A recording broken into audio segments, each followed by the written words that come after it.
Olpad શોષક cotton દ્વારા એરથાણ મુકામે ખેડૂત શિબિર યોજાઈ। ડી શોષક કોટન મંડળી દ્વારા ઓલપાડ તાલુકાના એરથાણ ખાતે ખેડૂત શિબિર સ્વામિનારાયણ મંદિર ખાતે સુરત જિલ્લા ખરીદ વેચાણ સંઘના પ્રમુખ રમણભાઈ પટેલની ઉપસ્થિતિમાં યોજાઈ હતી, જેમાં શોષક મંડળીના પ્રમુખ જયેશ પટેલ સહિત ખેડૂતો તેમજ નવસારી કૃષિ યુનિવર્સિટીના કૃષિ નિષ્ણાતો ઉપસ્થિત રહ્યા હતા।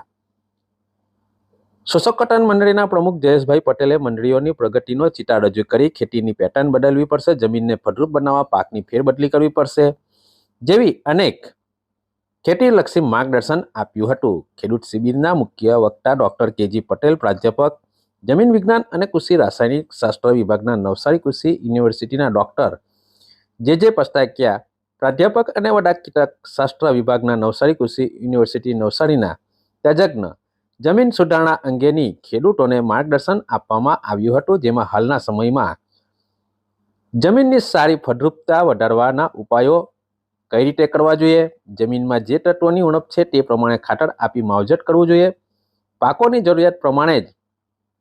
પાણીનું સિંચન કરવું જોઈએ,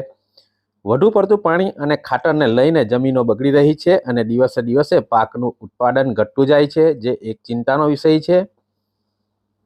લીલો પડવાશ છાણિયું ખાતર જમીનમાં નાખવા પડશે, જેથી જમીન પોચી અને ફળદ્રુપ બનશે। જો જમીન અને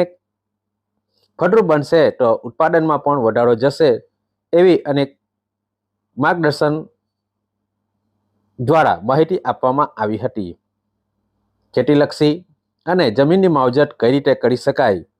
જે અંગે ઉપસ્થિત ખેડૂતોને માર્ગદર્શન આપવામાં આવ્યું હતું। આ શિબિરમાં અન્ય મંડળીના પ્રમુખ, ડિરેક્ટરો, આગેવાનો, શોષક કોટનના ઉપપ્રમુખો, ડિરેક્ટરો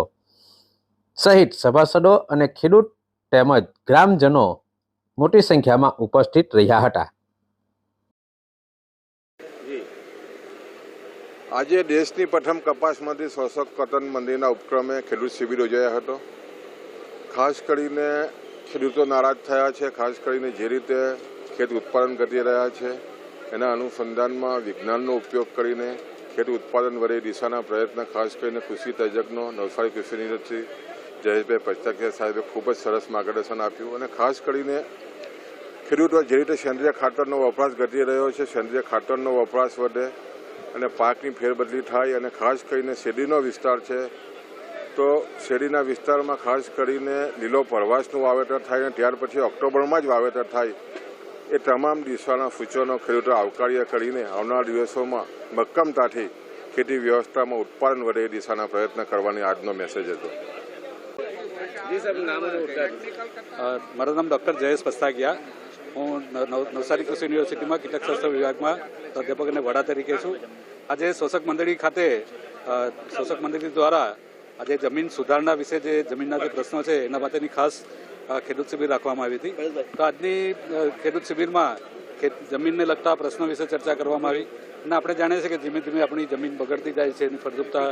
ઘટતી જાય છે, તો એના વિવિધ કારણો, એના નિરાકરણ માટેની ચર્ચા કરવામાં આવી। તો મારો એક જ સંદેશ છે કે આપણી જમીન બગડતી જાય છે, એમાં સેન્દ્રિય પદાર્થ નાખવાનું આપણે જે બંધ કરેલું છે, આપણને જે રીતે જે તત્વમાં જે સ્વરૂપે આપણને સેન્દ્રિય તત્વ મળતું હોય, ધારો કે લીલો પડવાશ હોય, ખેતરનો